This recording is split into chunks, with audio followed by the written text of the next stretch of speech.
In case you missed it yesterday, a sports franchise set a record as the most expensive North American sports franchise ever sold. The Boston Celtics. Stunning $6.1 billion deal, that .1 representing $100 million. Just the .1. This is more than the entire GDP of French Polynesia. They've got questions there in French Polynesia. Also, the state of North Dakota. They're like, hey, hold on, that's larger than our annual tax revenue.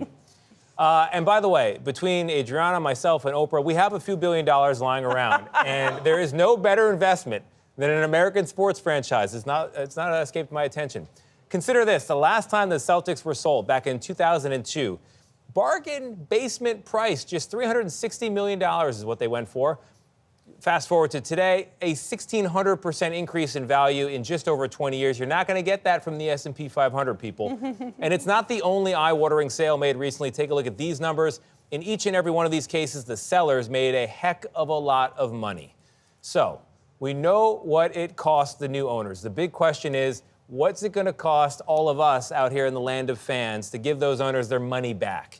Joining us now is Mike Vorkunov. He's the Athletics national NBA and basketball business reporter, and he gets some of my money every month because I pay for a subscription to The Athletic.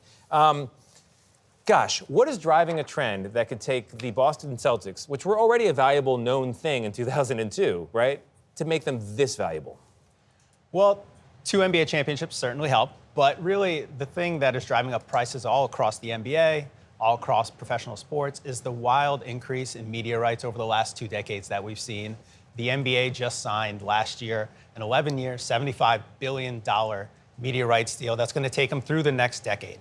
And along with the real estate prices, where teams now own their own arenas, the land around the arenas, obviously the increase in ticket prices, the increase in so many other things that are associated with professional sports has really helped to drive up franchise sales, as well as the scarcity value of all these franchises and billionaires wanting a team of their own. Let's talk about those ticket prices. Okay, so for a family of 4, it costs on average just over $320 to go to an NBA game. That includes the cheapest tickets, 4 of them, parking, hot dogs, you gotta have the hot dogs, a couple beers, couple sodas. They're missing popcorn from this list, but I digress. So if owners can afford to spend more than $6 billion on the Celtics, will they be expected to bring down the cost that it costs American families? Because it's getting outrageous. Why are they going to pass it on to us? Why don't they eat more of it? Well, listen, I don't own any NBA teams, but I think it's unlikely that prices go down. We have seen it in limited places. The owner of the Phoenix Suns, Matt Ishbia, this year introduced kind of cheaper pricing for food and for beverages. We've seen it with the Atlanta Falcons, but mostly prices continue to go up. I think part of spending that much money on a team is you want a return on your investment, not only in the appreciation, but also the revenue that you see every year. So 20 years from now, are we going to see another 1,700 or 17 times increase in the value of the Celtics?